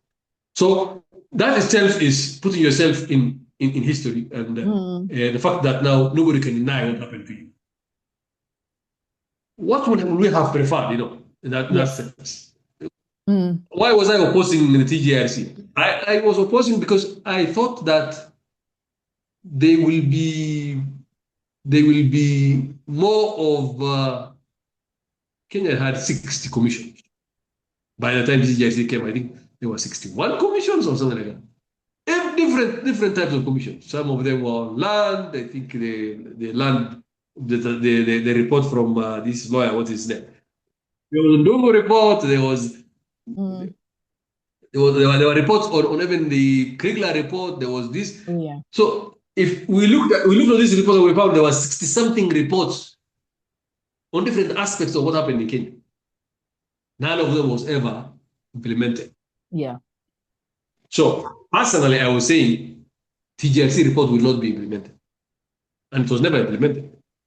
But when TGRC came, I was practical. I said, okay, it's here. Then I cannot oppose it. I cannot do anything about it. It will continue without my participation. So we offered our assistance to them. We gave them all the information we had. We appeared for them. What they did was they studied the book and they spoke to every person who was named in the book, except a few, in which I think they could not provide direct connections. The other thing that they did is they didn't speak to the Somali, the Somali community themselves. They talked to them as victims, but not as potential perpetrators of people who had knowledge about it, which was very surprising. You can't tell me that none of the Somali community members were participants in this thing. They were, so they did not. I think they were more sensitive to tribal dynamics and what will happen if we talk to this guy for participating in the killing of his community. They were more political, I think, in that sense. They actually had a report. In the report, I think they had a list of people. They said these people should not hold public office. But then, by then, those people were too old to even hold public office. The funny thing that happened was the fellow who was the chair of the TGRC himself is in the TGRC report saying that he should not hold public office. So you can imagine the kind of country we have where the perpetrator is the one who signs the report on the victims. So it's a very strange. The reason why I was opposed to it was, but post TGRC, I think there was this bit of I don't know whether it became emotional or it was just happening. What happened that day? Uhuru stood up and said, "Okay, we apologize to all Kenyans who suffered historical injustices." I don't know whether you remember that. Then he said, "We'll create a 10 billion fund." 10 billion fund for the victims of all the historical atrocities to be able to get reparations. And the judiciary should create the mechanism for them to access that fund. So I think the intention might have been good, but nobody created the fund because the fund requires 10 million to be set aside for that purpose. Mm. And then the judiciary never created any regulations that could be used for victims to be identified and access that fund. So that's where we are up to this point. In the book, you talk about other things that could be done apart from reparations, like development of the area, which has been historically marginalized, education for the people, and also the use of the wealth of talent that comes from people from that area. I don't know if you could speak to that, as well as what is your view of the prejudices against Somalis from the rest of Kenya, because it's still very strong. Yeah. Okay, so I can start with what I thought was, other than compensation, what can be done. I said, I think generally I was reading about, at the time I was actively reading about what happens in the world, how did countries deal with this kind of issue. So I was reading at different forms of reparations. One of the reparations is, if you can't identify specific victims, you give reparation to a community. And then reparation to a community could be like what I think the Native Americans, I think, got, like you give them land, a piece, you cede some land to them as their reserves, you cede some certain powers to them as self-governance, you give them this and that. So I thought, obviously, as Africans, we are very sovereignty. We will die with the sovereignty instead of using it to benefit ourselves.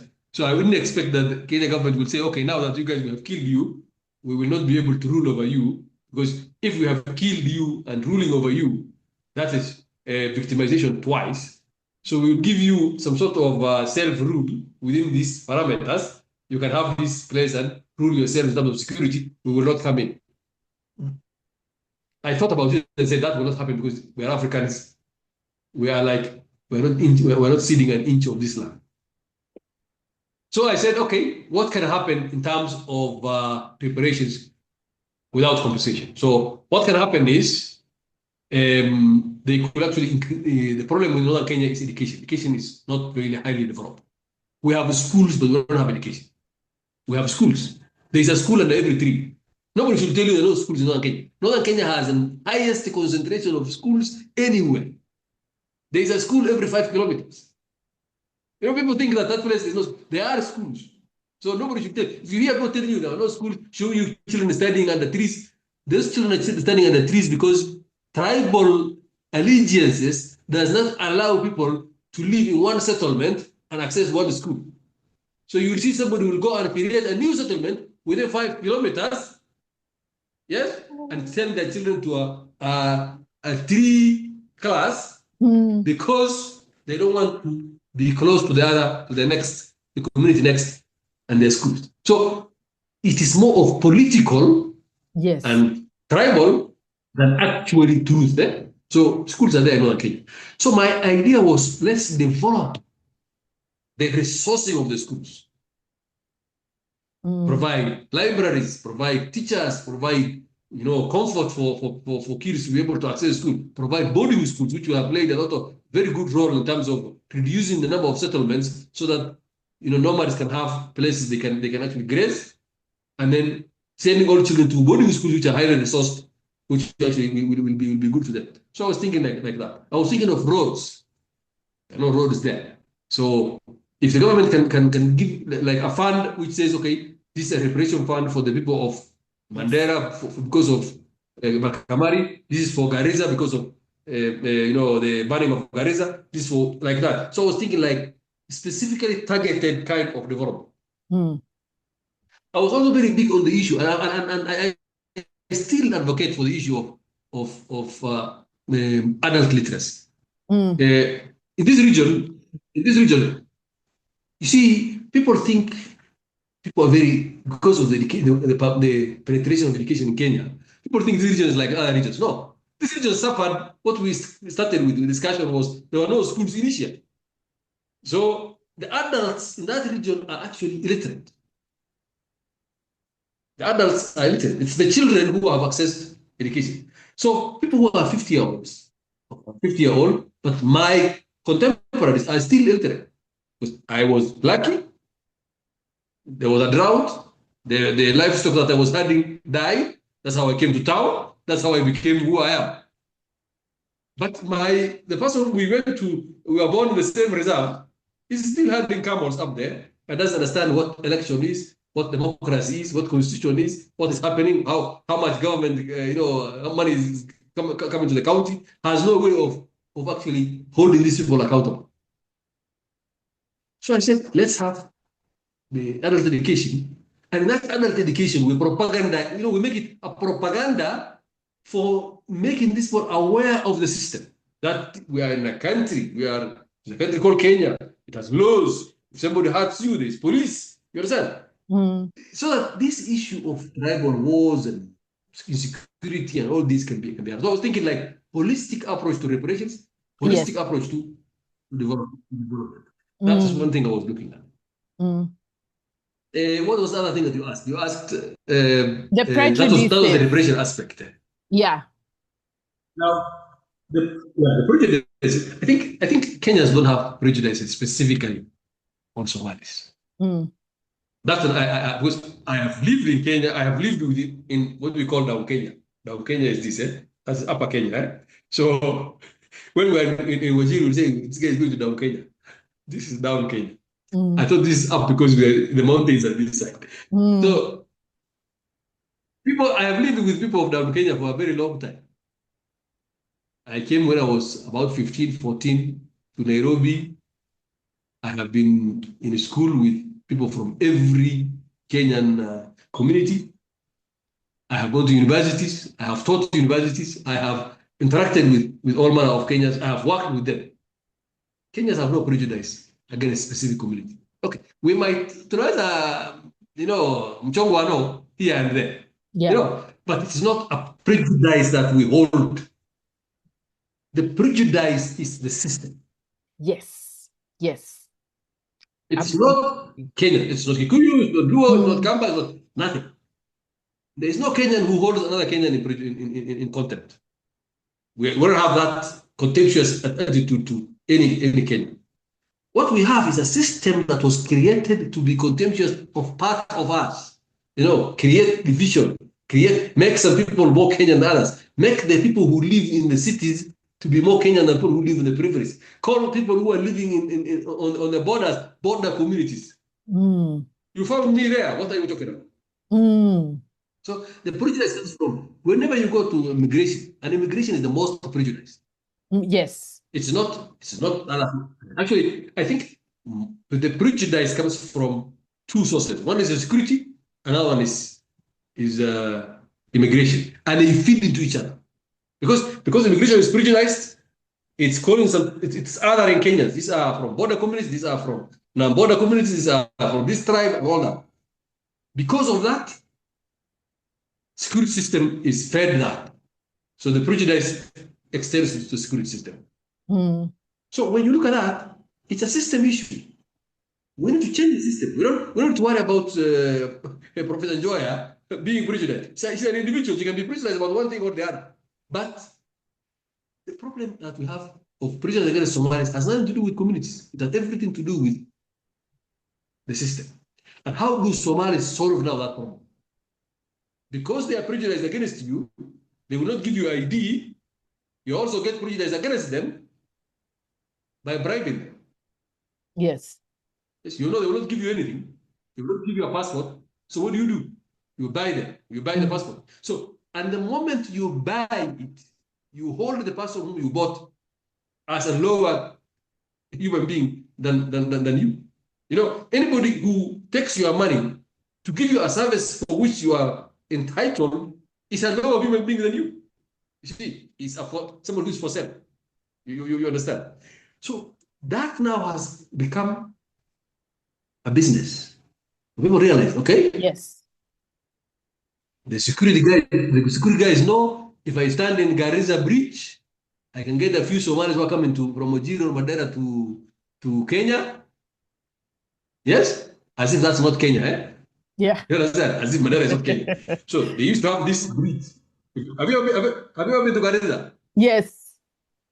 I saw that bridge. That thing messed my head. That bridge. Yes. That bridge, I was just annoyed. That bridge, they stand there and they ask people to bring your ID. If you cannot produce your ID, they get some money from you. Okay? Now, that is now a business. Yeah. See, it's based on prejudice, based on othering community, yes. But it's moved from that long time ago. This person, ordinarily the person who's telling you to bring your ID, to produce your ID, and if you don't, we'll charge you some money to pass. If you meet him in town, he's not prejudiced against you, he'll have tea with you, he's my friend. But when he goes to the bridge, it's a different problem. So it's a system. Yeah, it's a system that's prejudiced. I think the system has been created. This system was not created by us. It was created by the colonialists. Yeah. It's inherited by the government. And the other day, Ruto said, okay, we're going to do away with this system. We're going to do away with this segregation and discrimination by a few Kenyans. You know what? They were supposed to actually make sure that everybody gets the same treatment. What they did was, if you go to now immigration, there is an office called office number 15. You can look for it. It's called office number 15. Now they moved this vetting thing from you being called and interviewed to go to office number 15. But it's the same thing. It is exactly the same thing. All they did was change the location and how you do it. What? So you wonder, this is a system that even the president himself cannot change. Yeah, the president cannot change. It's integrated. It's a corrupt system. It's vertically and horizontally integrated. It has expectations. It has, I think, it has KPIs. KPIs. Also, you have to do this tick, tick, tick. It has KPIs. It has, at the end of the day, how much have you collected for us to eat? So it's very hard to change. So if the president himself cannot change, what do we do? Actually, yes? that's a question. That's a question we can end on. How do we Kenyans how can we understand that this is a system? How can we see it? Because I don't think we see it. That's the impression I get. So how can we see it, and then what do we do to remove it? Okay, I had this idea of people are prejudiced against Somalis. I think at the time I was writing the book. Yeah.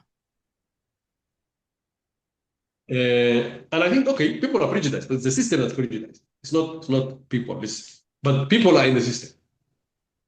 Now, when I came to, my own need for travel and travel documents and passports and passports for my kids, they all want to travel and all that, I refused to pay for these services because the person I am will not allow me to part with money for something that I have a right to, which is foolish because you have to pay to get it.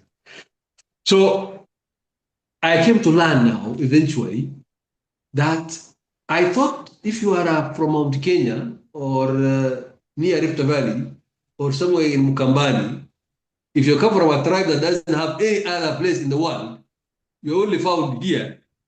It will be easy as one touch to get this thing because where will Kamau come from? Kamau comes from only Kenya. There's no other Kamau in the world anywhere else.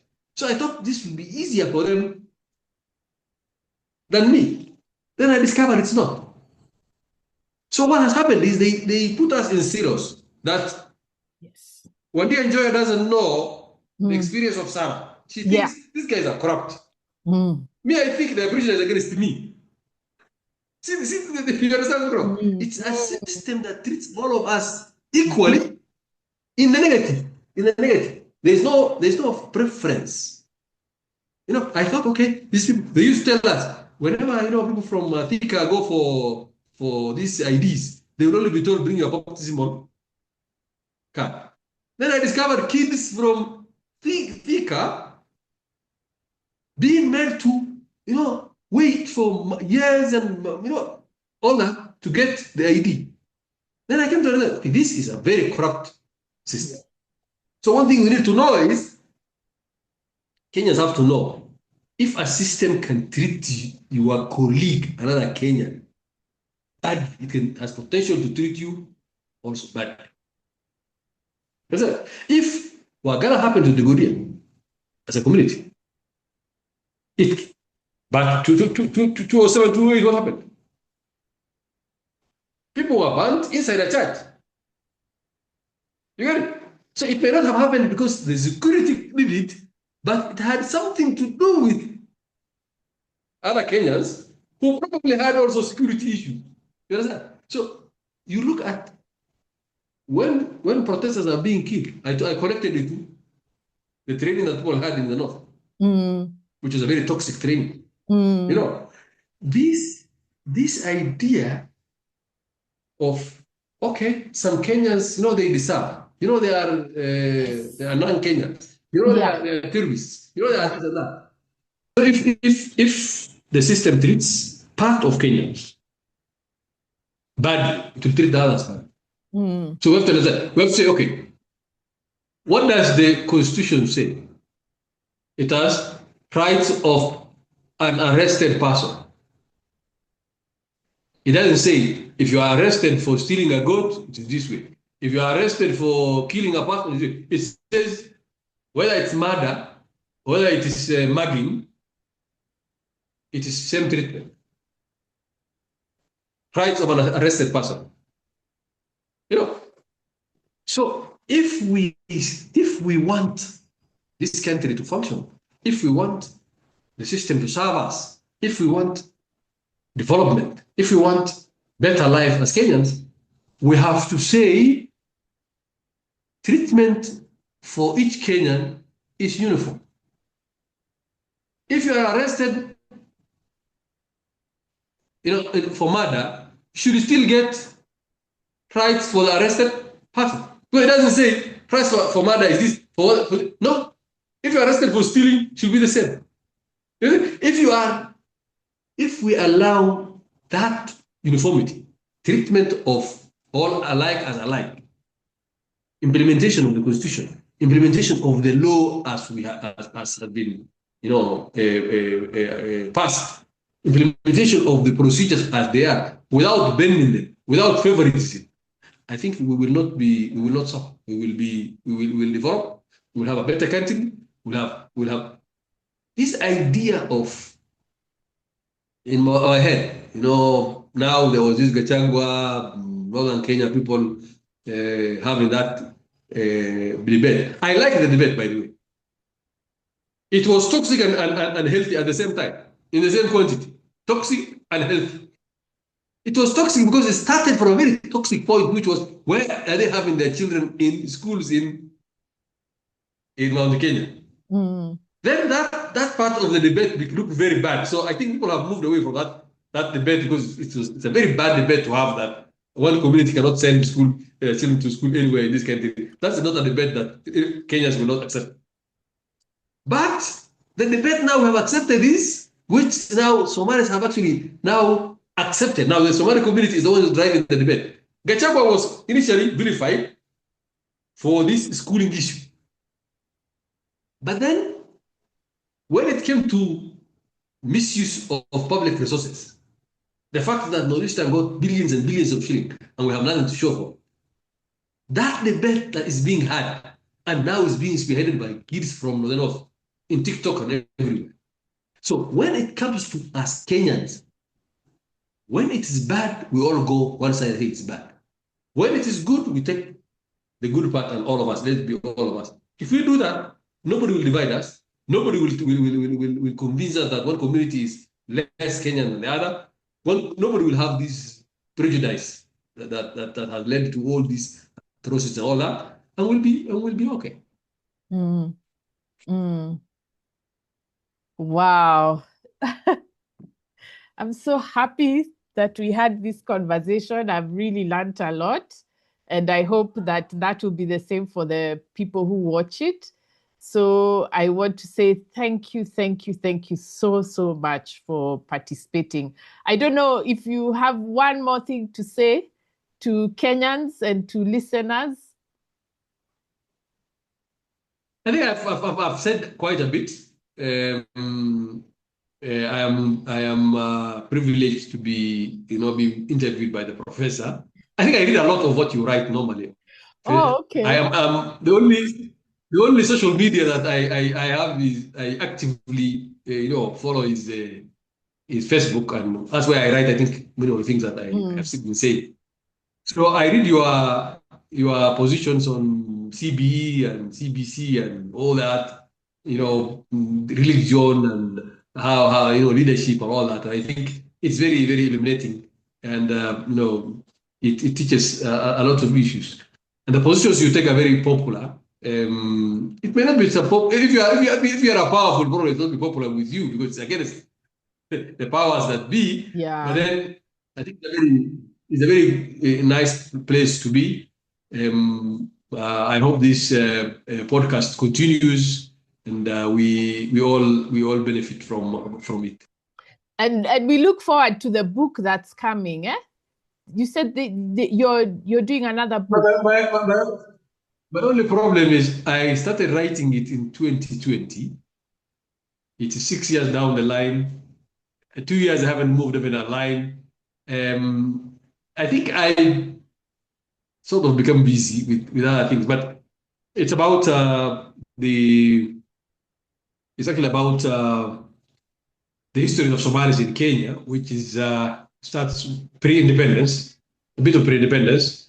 So that earlier questions that you were asking, that's actually what I was trying to answer. How now comprehensively, and then at this point, I think I was writing about where it is now is it can be published as it is because it has reached in 1967, which is the end of the first phase of Somalis, history of Somalis in Kenya. There's pre-1967, which is pre-separatist war, and then there's post-separatist war. So now I was writing about the war, the separatist war, at this point. I'll see what I can publish because at some point it has to go into printer. It has to be read, otherwise it's not a book. Yeah. So I hope by then we'll be able to review it together. Okay, and I would really like I'll contact you for more things to read because I decided I want to read more about the Horn of Africa, Northeastern, and it's kind of hard to get materials. So I really appreciate the work you're doing, and yeah, I really look forward to that book. I'll look out for it. Please publish it so that we can benefit. Thank you very much. I will try.